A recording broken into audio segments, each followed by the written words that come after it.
बिस्मिल्लाहिर्रहमानिर्रहीम, अस्सलाम वालेकुम। खेलों की खबरों पर तबसरों और तज्जियों से स्कोर के एक और प्रोग्राम के साथ सैयद याह्या हुसैनी आपकी खिदमत में हाजिर है। न्यूजीलैंड क्रिकेट टीम का दौरा पाकिस्तान ग्रीन शर्ट्स के खिलाफ वनडे सीरीज़ में 4-1 की नाकामी के साथ इख्तिताम पजीर हुआ और अब पाकिस्तान क्रिकेट टीम के खिलाड़ी आराम कर रहे हैं। पाकिस्तान टीम के लिए अब अगले 2 अहम इवेंट्स एशिया कप और भारत में होने वाला ICC वर्ल्ड कप है। अफगानिस्तान के खिलाफ T20 सीरीज़ में बाबर आजम समेत 5 सीनियर क्रिकेटर्स को आराम दिया गया, तो ये सवाल होने लगा कि क्या बाबर आजम वर्ल्ड कप में कप्तानी कर सकेंगे। और न्यूजीलैंड के खिलाफ T20 और वनडे सीरीज़ में भी ऐसा ही कुछ खबरें गर्दिश करती रहीं। शादाब खान की वाइट बॉल क्रिकेट टीम में परफॉर्मेंस भी तनकीद की जद में रही है।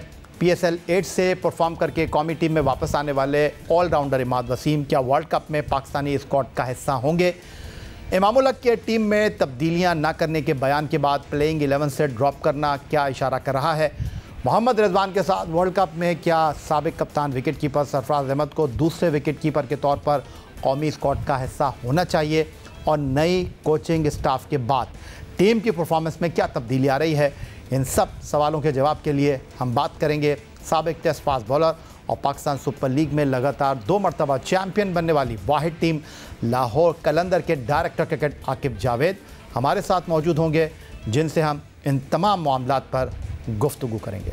पाकिस्तान क्रिकेट बोर्ड की मैनेजमेंट कमेटी के सरबराह नजम अजीज सेठी एशिया कप के हवाले से भारतीय मीडिया को मुसलसल इंटरव्यू दे रहे हैं। सोशल मीडिया पर भारतीय सहाफ़ी ने नजम सेठी से कप्तान बाबर आजम के मुस्तकबिल के हवाले से सवाल किया, जिस पर नजम अजीज सेठी बोले वो ऐलान कर चुके हैं कि बाबर आजम भारत में होने वाले ICC वर्ल्ड कप 2023 तक के लिए टीम पाकिस्तान के कप्तान रहेंगे।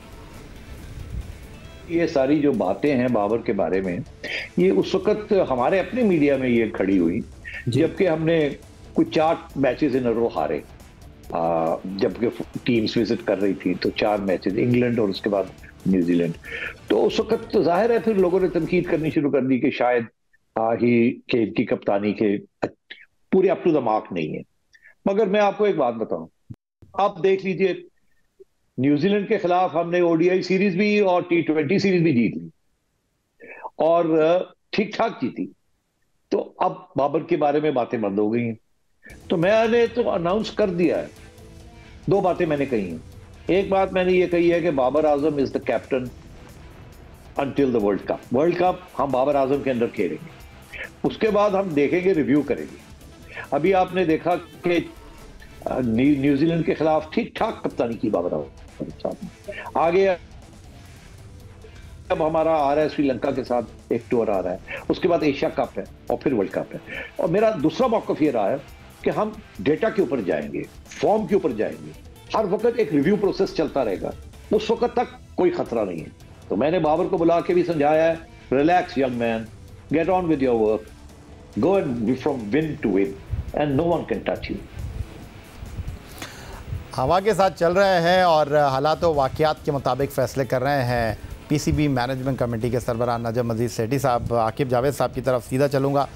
आकिब जावेद साहब, क्या कहेंगे नजम अजीज सेठी साहब की इस गुफ्तगू पर? क्या बिग रिलीफ है ये बाबर आजम के लिए, जो पाकिस्तान के लिए 26 एक रोज़ा मैच, 18 टेस्ट मैच और 71 T20 मैचों में क़यादत का तजुर्बा रखते हैं? देखिए, ये बाबर के ऊपर तो ये बिला जवाब कोई रीज़न नहीं है। सवाल उतने शुरू हो गया अचानक ही कि जी उनको अब कप्तान नहीं होना चाहिए या होना चाहिए, किसी और को होना चाहिए। I can't see any reason कि आप बाबर को चेंज करने का सोचें। ठीक ठाक कप्तानी करते हैं और ज़बरदस्त प्लेयर है। जो प्लेयर सबसे पहले टीम में अपनी जगह बनाता है, अगर वो कप्तान हो तो वो ज़्यादा बेहतर तरीके से कंट्रोल कर सकता है। कप्तान का काम सिर्फ ये नहीं होता कि किसको ओवर देना है और किसको बैटिंग नंबर पे भेजना है। कप्तान का काम होता है अपनी परफॉर्मेंस से लीडिंग फ्रॉम द फ्रंट। सबसे पहला काम कि अपनी जो परफॉर्मेंस है उसे इंस्पायर करे बाकी प्लेयर्स को और सारे प्लेयर्स उसके साथ चले, दिल से वो माने कि ये एक बेहतरीन चॉइस है, सबसे अच्छा प्लेयर है और सबको साथ लेके चलता है और सबको वो बनाने की प्रोसेस में जो कप्तान रहता है उसकी इज्जत ज्यादा होती। सबसे ज्यादा अच्छा कप्तान वो होता, आपको मिसालें भी दे सकता, जैसे इमरान खान थे। उन्होंने हम जैसे प्लेयर्स को फ्रॉम नोवेयर ढूंढा, तराशा, और फिर हम तो सारा जोर उस कप्तान के लिए लगाएंगे। इसी तरह से अगर आप वेस्ट इंडीज पुरानी टीम देखें, क्लाइव लॉयड ने पूरे कैरिबियन में जाके प्लेयर्स ढूंढे, उनको ग्रूम किया, ग्रेटेस्ट कैप्टन बना। फिर धोनी की मिसाल ले लें, धोनी से बड़ा कप्तान क्रिकेट हिस्ट्री में आज तक नहीं आया। जो धोनी कर गया है वो कोई आज तक नहीं कर पाया, और मुझे डाउट है कि कोई कर पाए। उसने जिस तरह से प्लेयर्स को ढूंढा, अपने साथ रखा, ग्रूम किया, उनको कॉन्फिडेंस दिया, तो इसी तरह से बाबर ने अगर ग्रेटेस्ट कैप्टन बनना है तो उसको एक तो ये उसको पावर दी जाए कि वो अपनी मर्जी के प्लेयर्स को टीम में ला सके, और फिर उसकी सोच ये होनी चाहिए कि मैंने इन प्लेयर्स से मैक्सिमम जो उनका टैलेंट है वो मैंने निकालना है, उनको सपोर्ट करना है। जब वो प्लेयर्स को सपोर्ट करेगा, उनको बेहतरी की तरफ लेके जाएगा, सारे प्लेयर उसके साथ हमेशा रहेंगे। आकिब जावेद साहब, ऐसे तो ना कहें आप कि बाबर आजम की कप्तानी के ऊपर सवाल क्यों खड़े हो रहे थे। बाबर आजम एक बेहतरीन कप्तान हैं।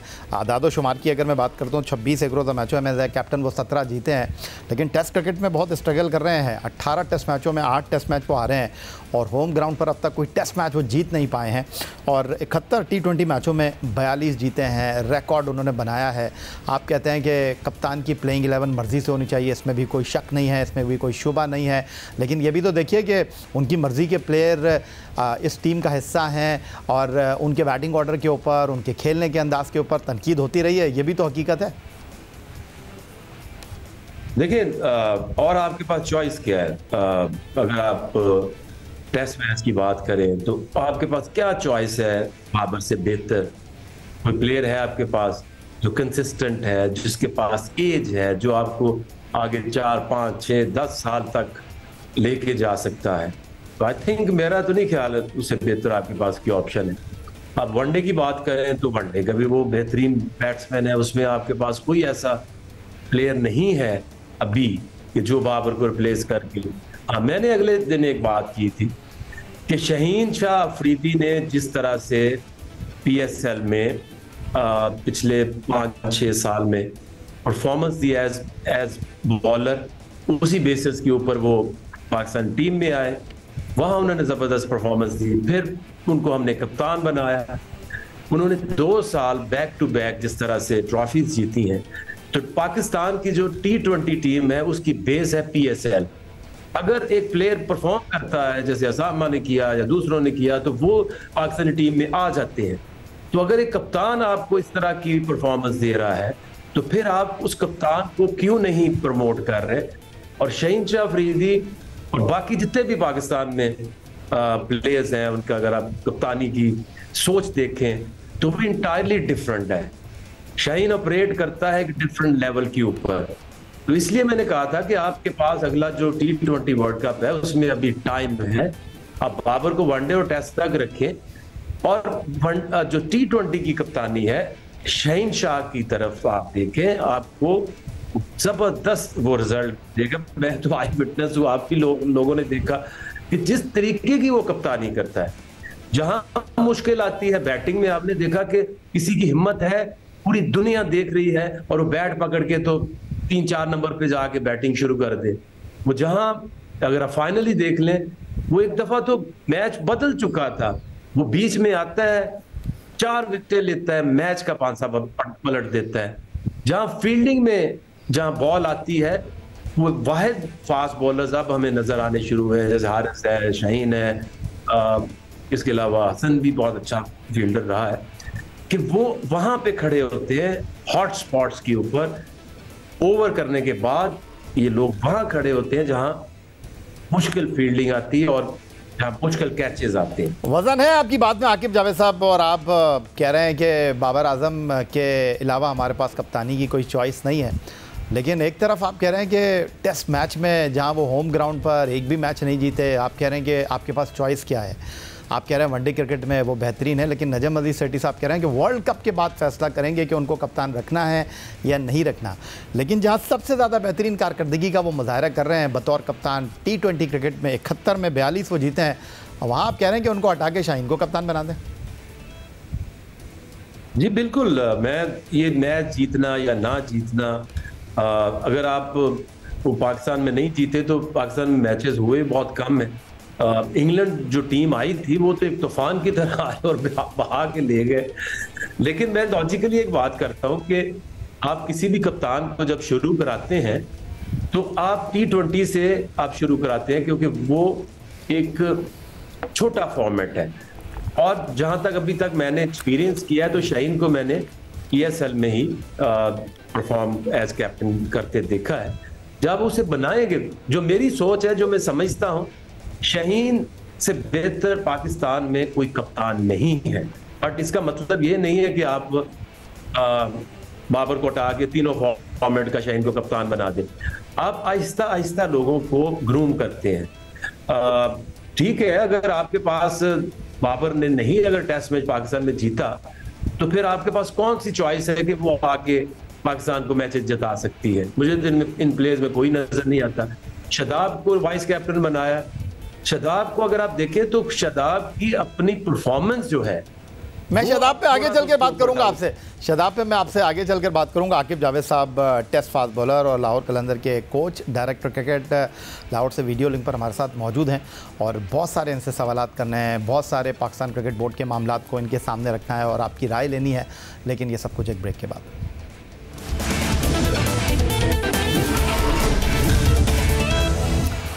Test fast bowler Pakistan super league की चैंपियन टीम लाहौर कलंदर के director cricket coach Aqib Javed साहब हमारे साथ मौजूद हैं। आकिब जावेद साहब, खिलाड़ियों की परफॉर्मेंस में उतार चढ़ाव आता रहता है, बट वाइट बॉल टीम के कप्तान शादाब खान को आप किस तरह देख रहे हैं? ग्रोइंग इंजरी, फिर hamstring problem on end of उनके साथ रही है और उनकी परफॉर्मेंस के आगे भी बड़े सवालिया निशान हैं, क्या कहेंगे? जी बिल्कुल, टाइम के साथ साथ आपने अपनी जो परफॉर्मेंस है वो बढ़ानी है। जिस तरह अभी आप देखें तो जो ये लेग स्पिनर ओसामा मीर जी, मैं उसको देखता हूं तो मुझे वो ज्यादा बेहतर लगता है। उसमें एक हाइट है, स्पिन भी बॉल का अच्छा है, बैटिंग में भी वो लंबी लंबी हिटें मारता है। आई थिंक शादाब को compete करना है तो फिर अब ऑप्शन है पाकिस्तान टीम के पास। और इसके अलावा भी अगर आप देखें तो 2-3 बड़ी अच्छी चीजें पाकिस्तान के लिए हुई हैं। इसमें आगा सलमान का आना, परफॉर्म करना, is a very good cricketer, all around cricketer है, बॉलिंग भी करते हैं, बैटिंग भी करते हैं, फील्डर भी अच्छा है। इस तरह इफ्तिखार का जिस तरह से परफॉर्म करना, बड़े अरसे से मिडिल ऑर्डर में बहुत स्ट्रगल हो रही थी। तो अगर आपके पास रिजवान 3 नंबर पे अगर बाबर है, 4 के ऊपर अगर रिजवान है, 5 पे इफ्तिखार है, आगा है, नवाज है, तो ये एक अच्छी ऑप्शन है। ये टीम जो है, ये मैंने सीरीज के दौरान भी कहा था कि नो डाउट कि न्यूजीलैंड की जो टीम है वो उनकी कोई फर्स्ट 11 नहीं है, बट जो पाकिस्तान ने टीम सिलेक्शन इस दफा की है वो बड़ी जबरदस्त की है। बेस्ट ऑप्शन लेके आए हैं और अब इनको बिठा के ये जो टीम खेली है, क्लियर कट एक मैसेज देना चाहिए कि आप लोगों ने एशिया कप खेलना है, आप लोगों ने वर्ल्ड कप खेलना है। वर्ल्ड कप के बाद एक्सपेरिमेंट फिर कर लें अगर करने हैं, और एक्सपेरिमेंट हमेशा ए टीम के साथ होते हैं। इन्होंने पिछले कितने सालों से ना ए टीम बनाई है ना अंडर 19 टीम बनाई है। ए टीम को भेजें, टूर्स करें, और जो बाकी बड़ी टीमें वो करती है कि अभी तो देखें एशिया में अगर वर्ल्ड कप होना है तो सारी जो टीमें हैं, चाहे ऑस्ट्रेलिया है, न्यूजीलैंड है, इंग्लैंड है, वो कोशिश कर रहे हैं कि वो आके सीरीज कभी पाकिस्तान से रखेंगे, कभी इंडिया से रखेंगे, कभी श्रीलंका से रखेंगे, कभी बांग्लादेश से रखेंगे। तो पॉलिसी ये होनी चाहिए कि आगे जो भी आपका टूर है वर्ल्ड कप के बाद या जहां का टूर होता है उससे पहले वो 3-4-5 महीने पहले एक ए टीम भेजते हैं, जिनके ऊपर थोड़े से डाउट होते हैं उनको क्लियर करते हैं। उसी कंडीशंस में जाके वो ए टीम जाके देखती है कैसे कौन परफॉर्म कर रहा है, कौन कैसी बैटिंग कर रहा है, बॉलिंग कर रहा है, वहां से फिर आप अच्छे डिसीजंस लेते हैं। क्योंकि आपकी टीम 11 की टीम जो है वो जब तक 5-6 साल कंफर्म नहीं होगी, और जो नए परफॉर्म करते आते हैं वो आते हैं, कितना सफर किया जब मियां दाद और मलिक और आमिर सुहेल और सईद अनवर और वसीम अकरम और खार यूनस और मुश्ताक अहमद, भारी नहीं आ सकती आपकी।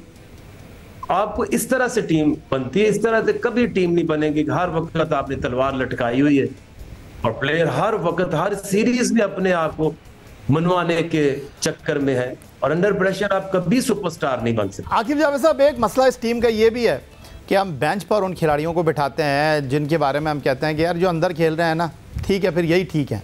लेकिन अगर आप देखें, अभी हमने न्यूजीलैंड के ख़िलाफ़ सीरीज़ में उसामा मीर को मौका दिया, उन्होंने चौथे वनडे इंटरनेशनल में 4 आउट किए, तो आप 5वें में उनको बिठा तो सकते नहीं थे। तो 5वें में जो है वो आप 2 लेग स्पिनर के साथ खेल गए। वर्ल्ड कप आप खेलने जा रहे हैं इंडिया में, तो आपको लगता है कि आप 2 लेग स्पिनर के साथ खेलेंगे, मैदान में उतरेंगे आप? फिर जो सबसे बड़ा सवाल है ये है कि नजम अजीज सेठी साहब जो है वो डेटा के ऊपर बहुत ज़्यादा इन्हिसार कर रहे हैं। इस्लामाबाद यूनाइटेड जहाँ शादाब कप्तानी करते हैं, वहाँ के हसन चीमा जो हैं उनकी खिदमत हासिल की गई हैं, रेहानुल हक जो हैं वो मैनेजर बन के आए हैं। लेकिन ये जो डेटा का फार्मूला है ये शादाब खान के ऊपर ही नहीं चल रहा, क्योंकि वो अपनी फ्रेंचाइज में नंबर 4 पर खेलते हैं और पाकिस्तान टीम में वो जिस हद तक अपने आप को नीचे कर सकते हैं वो नीचे कर रहे हैं। तो यहाँ पर उनकी फिटनेस, यहाँ पर उनकी परफॉर्मेंस, यहाँ पर उनकी बैटिंग कारकर्दगी, बड़े सवाल आते हैं। देखिए, इस्लामाबाद यूनाइटेड से तो गहरा कोई खास प्यार है पीसीबी के अंदर, और ये नंबर गेम में ये सब फजूल चीजें हैं। जब तक आप अपने कप्तान को एम्पावर नहीं करेंगे, आप तो बगैर कप्तान से पूछिए, आप उसका वाइस कैप्टन बना देते हैं और किसी को पता भी नहीं होता। तो फिर ऐसे ही होता है। फिर अगर शादाब खान अगर वाइस कैप्टन है, तो जो कप्तान है उसने देखना है कि मेरी टीम कौन सी है जो मुझे वर्ल्ड कप जिता सकेगी। ये यारी दोस्तियों में बाबर ने भी शुरू में की है, बट इनसे बाहर निकलना पड़ेगा। कप्तान पाकिस्तान का सोचता है, ना कि अपने ग्रोह का सोचता है। तो आप ये कह रहे हैं आकिब जावेद साहब, अगर मेरिट पर फैसला होगा तो वाइस कप्तानी की टीम में जगह ही नहीं बन रही? अभी तो नहीं बनती। वो कैसे वाइस कैप्टन सस्टेन कर सकता है? वाइस कैप्टन तो वो होना चाहिए जो आपका मस्ट एक ऑप्शन है। और आगे जाके मुझे इन सब में से जो कैप्टन मटेरियल जो मैंने देखा, एक्सपीरियंस किया, वो तो शहनशाह अफरीदी है। तो शहनशाह अफरीदी के बगैर आपकी टीम नहीं बनती, शादाब के बगैर आपकी टीम बन जाती है। तो इसका मकसद क्या है? आपने राइट डायरेक्शन पे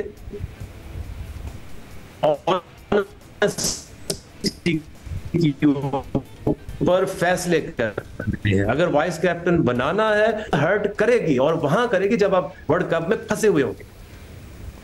अच्छा, चलें, ये मुझे ये भी बता दें फिर आप, इमाद वसीम, मैंने पूछा प्रेस कॉन्फ्रेंस में कप्तान से कि आपने हारिस सोहेल अनफिट हुए तो फ़ौरन कॉल कर लिया इफ्तिखार अहमद को। जब आपको ये शोर शॉट था कि अगले 2 मैच नहीं खेलेंगे मोहम्मद नवाज़ उंगली पर गेंद लगने की वजह से, तो आपने वहाँ इमाद वसीम को कॉल नहीं किया, तो कप्तान के पास जवाब नहीं था। आपको क्या लगता है, इमाद वसीम की जो परफॉर्मेंस है, वो टीम में नहीं थे 15 महीने, जब वापस आए तो तीनों T20 वो मैच खेले, आपने नवाज़ को बाहर बिठाया, फिर न्यूजीलैंड के खिलाफ 5 T20 वो मैच खेले, आपने नवाज़ को बाहर बिठा दिया। एक खिलाड़ी जो 2 साल से टीम के साथ ट्रैवल कर रहा है, 15 महीने से जो खिलाड़ी टीम से बाहर है वो टीम में आता है, तो जो परमानेंट प्लेयर है वो बाहर हो गया, जो बाहर बैठा हुआ था वो अंदर आ गया। यही वजह है कि आप उसको वनडे में नहीं ला रहे? देखिए, बात यह है कि अगर आप कंपेयर करें Imad Wasim versus Nawaz, white ball में Imad Wasim is much better choice, इसमें कोई डाउट नहीं है। हाँ, अगर अपनी लड़ाई झगड़ों में आपने किसी को आगे करना पीछे करना है, वो आपकी मर्जी है। इमाद वसीम नवाज से बहुत बेहतर ऑप्शन है। आप उसको नहीं खिलाना, आपने तो नहीं खिलाना, क्योंकि अगर जवाब तो परफॉर्मेंस होती है, सबको पता होता है कि कौन परफॉर्म कर रहा है, कौन किसी से बेहतर है। बाकी हारिस सुहेल की सिलेक्शन पे भी मैं बहुत हैरान और परेशान था। वो एक ऐसा प्लेयर है जो कभी एक सीरीज पूरी नहीं खेल सकता, उसकी प्रॉब्लम मल्टीपल प्रॉब्लम्स है। पता नहीं किसकी सिफारिश या किसके कहने पे उसको टीम में डाल लिया। अब मुझे बताएं, इफ्तिखार का और हारिस सोहेल का कोई मुकाबला है इस वक्त जो हम आज प्रेजेंट की बात कर रहे हैं? आगा सलमान उससे बेहतर नहीं है क्या? अगर आप इमाद वसीम को इस टीम में लाते हैं तो आपका जो 5-6 का बैटिंग का मसला है वो हल हो जाता है। उसके पास एक्सपीरियंस है, उसके पास ऑप्शंस हैं, और बॉलिंग में वो नए बॉल से आपको एक यूनिक बॉलिंग स्टाइल से कोई भी बैट्समैन उसके सामने कंफर्टेबल नहीं है, स्पेशली जो राइट हैंडर्स हैं, स्पेशली जो वाइट टीमें हैं, इवन वेस्ट इंडीज ले लें, साउथ अफ्रीका ले लें, ऑस्ट्रेलिया ले लें, न्यूजीलैंड ले लें, इंग्लैंड ले लें, एक डिफिकल्ट बॉलर है, तो आप उसको लेके आना चाहिए। और लड़ाई झगड़े जो हैं वो छोटी लेवल पे लड़े जाते हैं।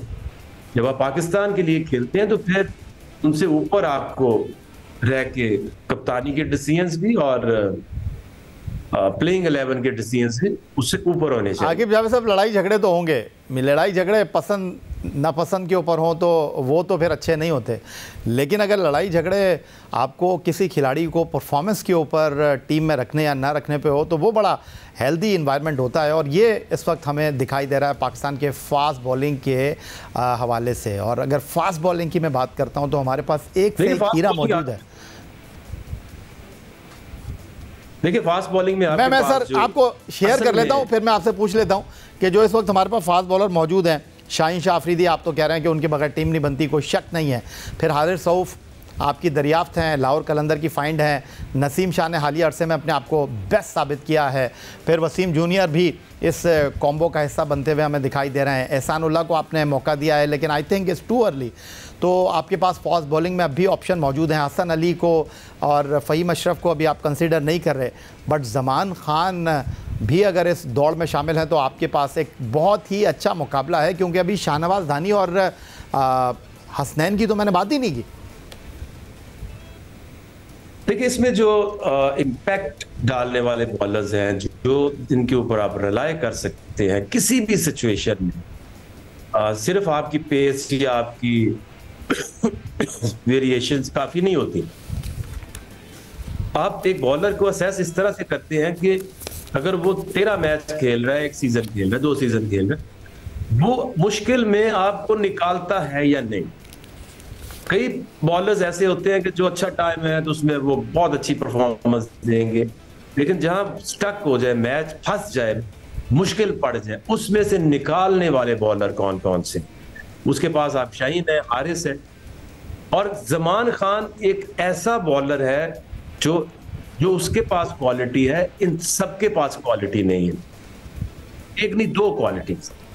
एक उसका स्लिंगिंग एक्शन, उस दिन कंपैरिजन भी कर रहे थे, उसका मलिंगा से भी नीचे हाथ है, और जितने भी प्लेयर्स पीएसएल में उसके अगेंस्ट खेलते हैं वो सारे कहते हैं कि यार इसकी नहीं समझ आती, ये हमें मत लगाया करो। एक उसकी यूनिक एक्शन और दूसरा उसका टेम्परामेंट। आपने जो उसने साबित किया है, चाहे 7 स्कोर बच्चे हैं या 13 बच्चे हैं, सबसे मुश्किल टाइम है। आप ये चीजें असेस करें ना। उस दिन आप अगर देखें तो फाइनल के अंदर जब एहसानुल्लाह बॉलिंग कर रहा था, परेशान किया हुआ था, शाहीन अंदर गया, उसने उसको मार के उसके ओवर 4 ओवर नहीं कंप्लीट कर पाया because he got under pressure. और ज़मान क्या करता है कि वो जहां मुश्किल होती है वो कहता है मुझे बॉल दो, और कभी नहीं घबराया, कभी वो पैनिक नहीं हुआ। इंटरनेशनल क्रिकेट और आम क्रिकेट में फर्क ही वो है प्रेशर। जो हैंडल कर सकता है उसी को वही सुपरस्टार बनता है और वही आपको टूर्नामेंट या मैच जिता सकता है। तो सर ये बताएं कि इंडिया में वर्ल्ड कप है, 5 फास्ट बॉलर के साथ जाना चाहिए स्क्वाड को, तो वो 5 फास्ट बॉलर आकिब जावेद की नज़र में कौन है? देखिए नसीम है और आपका शाहीन है, हारिस है और ज़मान खान है, और 5वां? और अगर ये हो गया 1 2 3 4 और एक बॉलर आपने अगर लेके जाना ही है तो वो फिर आप फ़हीम अशरफ को लेके जाए, क्योंकि एट टाइम्स आप टीम बैलेंस के लिए आपको हो सकता है किसी जगह पे ऑलराउंडर डालना पड़े। तो वसीम जूनियर, शाहनवाज धानी और हसन अली और मोहम्मद हसनैन नहीं? नहीं, ये 5 हैं, उनसे बेहतर ऑप्शंस हैं। ठीक है, बहुत शुक्रिया। आकिब जावेद साहब हमारे साथ मौजूद थे और आकिब जावेद साहब की गुफ्तगू आपने सुनी पाकिस्तान टीम के मसाइल, पाकिस्तान टीम के कॉम्बिनेशन के हवाले से और वर्ल्ड कप में हमें किन खिलाड़ियों के साथ मैदान में उतरना चाहिए, बड़ी तफसील के साथ आकिब जावेद की गुफ्तगू आपने सुनी। ये था जनाब आज का हमारा प्रोग्राम। ट्विटर पर आप मुझे फॉलो कर सकते हैं, आप हमें ईमेल कर सकते हैं, अपनी राय से आगाह कर सकते हैं score@geo.tv पर। इस दुआ इस उम्मीद इस तवक्को के साथ कि पाकिस्तान में खेल और खिलाड़ी तरक्की करते रहें। सैयद याह्या हुसैनी को स्कोर की पूरी टीम के साथ अगले प्रोग्राम तक के लिए इजाज़त दीजिए। अल्लाह हाफ़िज़।